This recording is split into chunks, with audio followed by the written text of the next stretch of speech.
In this presentation, we're going to record the receipts of payments on an invoice with the help and use of bank feeds. In other words, we're going to see the deposits coming through with the bank feeds, and we're going to apply them to an invoice. So last time we saw the deposits come through, we were on a cash basis system, and we simply recorded those deposits as revenue. This time, we're going to use the matching function, matching up those deposits to invoices that have been created in the past.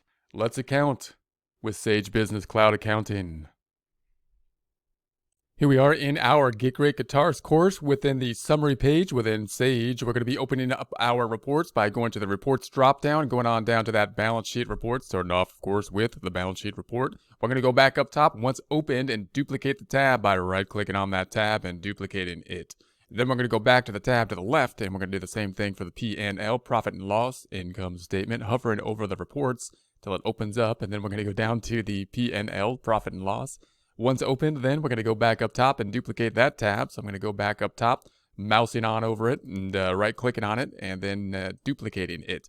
Then let's just check the dates. If we go to the balance sheet, we can see the dates are at where I would like them to be. 12/31/2020, that looks good. We're going to go back to the P&L. 4/1, that's where we're going to start in 2020, so that looks good. Going to go back to the profit and loss. Let's go into the ribbon. We're going to the banking section within the ribbon because once again, we're going to be looking at those bank feeds. So we're now looking at the deposit side. We got 3 items left. These are going to be the incoming items for the deposit side of things.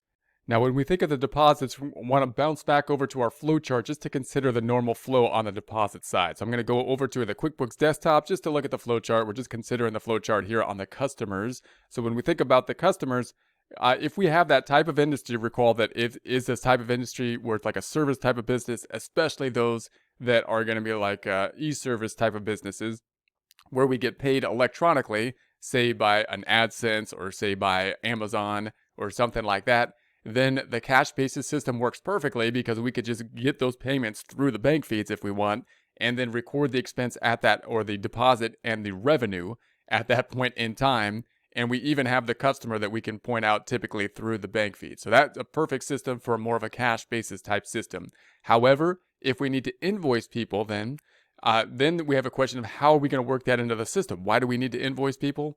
Because I want to record the accounts receivable that's going to be on the books, people owing us money and the revenue at that point in time, and track who owes us money, then record the receipt of the payment so that I know that they paid us the money, so I'm not going to be nagging them anymore, and then record the deposit and then reconcile or match the deposit to what we have in the system. So then if that's our system, then we're going to have to deviate to an accrual basis method. So let's imagine that's the case. We're going to deviate to an accrual basis method. We have an invoice that we're going to be dealing with. Question is, how do we match the deposit out to it? One method we could use is we could put the invoice in, record the receipt of the payment, and then when the deposit comes through, we just simply match it out. We match out the deposit to what we already recorded as a deposit. That's one method. A second method, we could try to say, well, what if I just make the invoice, then I wait till the payment clears the bank, and then I match out from the bank feed the deposit to the invoice that I created. So that's the second method. And we'll work with that one here. We're going to say, okay, I'm going to make the invoice. Let's assume that there's going to be an electronic payment that will then come through from the invoice that I sent out, and then I'm going to try to match up the invoice to the payment. Now, just realize that you want to be able to match up the information. If you have multiple invoices, in other words, that are going to be paid together, this could be a little bit more difficult to deal with. So, for example, if you had multiple invoices and people came in, let's say they paid you like with cash or something, and then you took that money and went to the bank at the end of the day and deposited it, it's going to show up on the bank statement in a grouped sum, and you're going to have to take multiple invoices to add up to that one deposit. That gets more confusing. And if that happens, you might want to set up like a clearing account, right? You might want to take that money, put it into a clearing account, and then when you go to the bank and deposit it, you'll take it out of the clearing account, transfer it to the checking account in the format that you expect it to be seen on the bank feeds so you can match it out. This will also happen with a create sales receipt. Like if you're in a shop and you have a bunch of people that are paying you like cash during the day, well, you're not going to record that directly in the checking account because if you do, it's not going to be easy to match it out to what's going to happen on the bank feeds.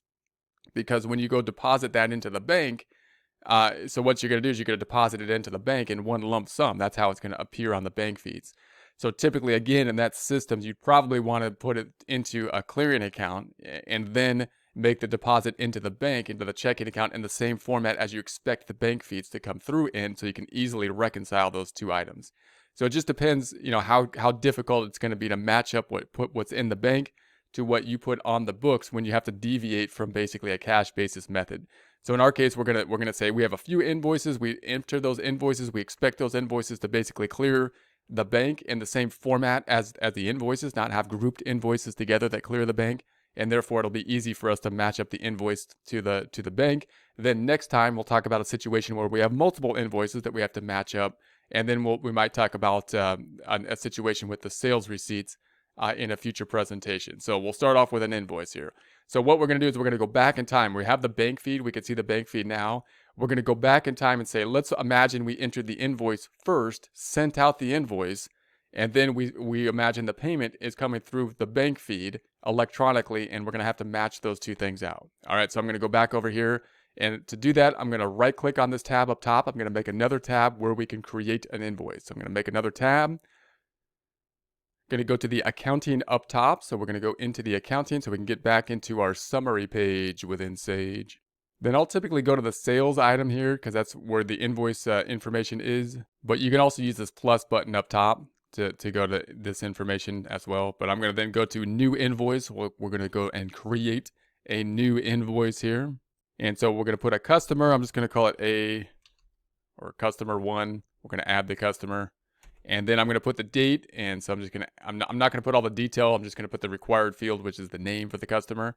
Obviously, if we're going to email the invoice, then we can email the invoice there. Now, note also that down here they have the account default, which is basically the income account default. This is a little bit different than other kind of softwares. It's kind of a nice little feature that we have here because normally the account's going to be driven by the item that you set up. But maybe you don't set up, maybe we don't have an item that's setting up, and we're just putting descriptions in place.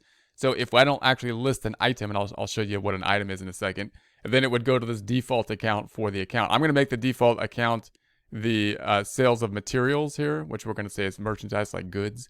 And then I'm going to just save that. So we'll save that information. And then I'm going to put the date, and let's put the date in April. So I'm going to put it on April 1st, let's say, and reference, I'll keep that. And then the product. Now, this is where you would typically set up like a new product item or a service item. And this is where if you were doing a perpetual inventory system, you would set up the cost and the sales price if you're selling goods on it, and it would actually decrease the inventory and the cost of goods sold at that point in time. If you're using a periodic system, then you could basically set up the products or inventory products as if they're basically service items. And that way you're not going to be dealing with the inventory, but you could still record the sales and the sales and the AR, the accounts receivable, with that item, and then do your periodic inventory adjustment for it. I'm not going to deal with the items right now, but just realize that that's how you would set up the items so that you can customize these invoices. And the idea there being that you can have anybody then create the invoice, and it'll be a lot easier once you have the pre-set up items to do so. I'm just going to put a description. I'm going to say, item 1, and then I'm going to be putting it to the materials. So this, I'm going to say materials. I would expect if I went to this customer again, it would default to materials because that's what we put in the customer field, and we didn't put any item here. But I'm just going to keep that. And then I'm going to put 1, and the sales price is going to be matching here 99645. So I'm going to say 996.45. And then I'm not going to do any sales tax here. But note, obviously, if this was a sale of inventory, you can easily deal with the sales tax. And the sales tax would be part of the component that fed through to the fee. So it would still match up, because the full amount of the payment would include the sales tax if sales tax were included. Now, what's going to happen when I create this sales receipt? If I was to bill the client, accounts receivable would go up. We would also have a subledger tracking the receivable for the customer A, by the 99645. The other side going to sales. In our case, the sale, we're going to imagine merchandise.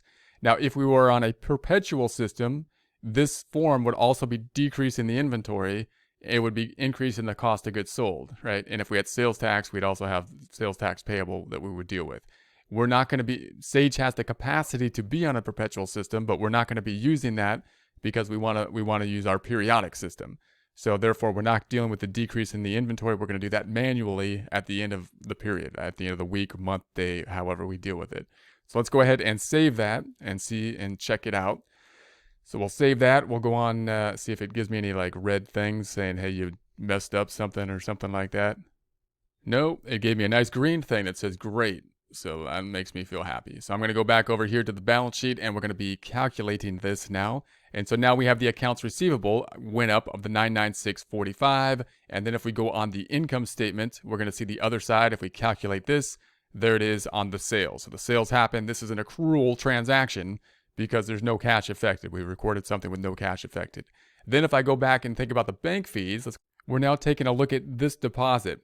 Now it's a little bit different here. We're not going to create the actual transaction here, this is a little confusing because we are still actually creating a transaction, but we're not going to do so with this form. We're actually going to say, hey, look, there's something that you need to tie this out to. I'm going back to the flowchart. There's an invoice here that we need to tie it out to. So we do need to create another transaction, but that transaction is basically a receive payment type of transaction, and the receive payment transaction needs to be basically tied to the invoice. So we're going to use the matching function, and the matching function is a little bit different because you would think the matching function would mean, hey, look, I already recorded something in my books, and I just want to show you that this transaction is matching up to it so we don't duplicate it.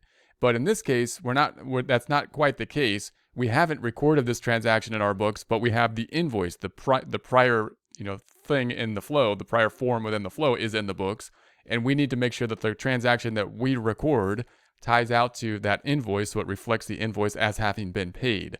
So that's what this matching is going to be, as opposed to like if we already had the deposit in the bank and then we matched out to the actual deposit.